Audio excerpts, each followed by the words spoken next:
இந்திய கூட்டணியே வலிமையாக உள்ளதாகவும் மற்ற கூட்டணி எதற்கு என விமர்சித்த காங்கிரஸ் மாநில தலைவர் செல்வ பெருந்தகை சென்னை புழல் கதிர்வேடு பகுதியில் தை திருநாளாம் பொங்கல் திருநாளை முன்னிட்டு 10,000 பெண்களுக்கு காங்கிரஸ் கட்சி சார்பாக 31வது வார்டு மாமன்ற உறுப்பினர் சங்கீதா பாபு ஏற்பாட்டில் புடவை வழங்கப்பட்டது. இதில் சிறப்பு அழைப்பாளராக காங்கிரஸ் கட்சி மாநில தலைவர் செல்வ பெருந்தகை கலந்து கொண்டு பொங்கல் நலத்திட்ட உதவிகளை துவக்கி வைத்தார். இதனைத் தொடர்ந்து செய்தியாளர்கள் சந்திப்பில் தமிழர் திருநாளாம் பொங்கல் திருநாளுக்கு அனைவருக்கும் பொங்கல் வாழ்த்து கூறினார். மேலும் ஈரோடு இடைத்தேர்தல் குறித்து பேசிய செல்வ பெருந்தகை, இந்திய கூட்டணி சார்பில் நிற்கும் வேட்பாளர் மிகப்பெரிய வெற்றியை ஈரோடு தொகுதியில் பெற்று தருவார். நேற்று முதலே காங்கிரஸ் கமிட்டி சார்பாக தேர்தல் பிரச்சாரத்தை தொடங்கிவிட்டதாகவும், கடந்த 10 வருடங்களாக காங்கிரஸ் கோட்டையாக விளங்கும் ஈரோட்டில் இம்முறையும் இந்திய கூட்டணியை வெற்றி பெறும் என தெரிவித்தார்.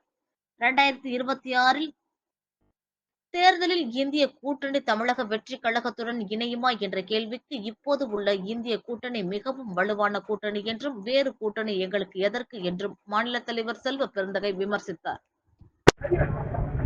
தமிழர் திருநாளாம் பொங்கல் திருநாளுக்கு தமிழ்நாட்டு மக்களுக்கு தமிழ்நாடு காங்கிரஸ் கமிட்டியின் சார்பாக பொங்கல் வாழ்த்துக்களையும், உழவர் திருநாள் மற்றும் தமிழர் திருநாள் வாழ்த்துக்களையும் தெரிவித்துக் கொள்கிறோம். எல்லா வளமும் நலமும் பெற்று தமிழ்நாட்டு மக்கள் பல்லாண்டு வாழ வேண்டும், மென்மேலும் வளர்ச்சி பெற வேண்டும். தமிழ்நாடு முதன்மை மாநிலமாக வருவதற்கு எல்லா முயற்சிகளும் எடுக்க வேண்டும் என்று வாழ்த்துக்களோடு தெரிவித்துக் கொள்கிறேன். ஈரோடு இடைத்தேர்தலில் ஒரு மிகப்பெரிய வெற்றியை பெறப்போகிறோம். 10 மாதங்கள் தான் அந்த சட்டமன்ற உறுப்பினருடைய ஆயுட்காலம் இருக்கும். ஏனென்றால் ஜனவரி பிப்ரவரி மாதம் தேர்தல், மார்ச் மாதம் பதவி ஏற்பார். மார்ச்சிலிருந்து ஜனவரி வரை 10 மாதங்கள் இருக்கின்றன. சட்டப்பேரவைக்கே அவ்வளவுதான் ஆயுள் காலம். 10 மாதங்களுக்கு திராவிட முன்னேற்ற கழகத்துடைய சட்டமன்ற வெற்றி வேட்பாளர் சந்திரகுமார் அவர்கள் வெற்றி பெற்று முழுமையாக மக்கள் பணியாற்றுவார். காங்கிரஸ் பேரியக்கம், இந்தியா கூட்டணியை சேர்ந்த தோழமை கட்சிகள் அனைவரும் ஒற்றுமையாக பெருவாரியான வாக்கு வித்தியாசத்தில் வெற்றி பெற வைப்பதற்கு அரும்பாடுபடுவோம். ஏற்கனவே நேற்று மாலை தமிழ்நாடு காங்கிரஸ் கமிட்டியின் சார்பாக தேர்தல் பணிக்குழுவை நியமித்திருக்கிறோம்.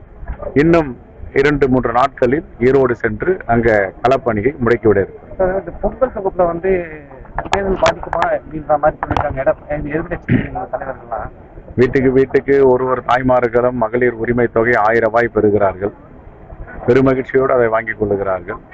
இந்த 1000 ரூபாய் இல்லாமல் பொங்கல் தொகுப்பு பொங்கல் முடிந்தவுடன் அது இன்னும் சிறப்பாக செய்யப்படும்.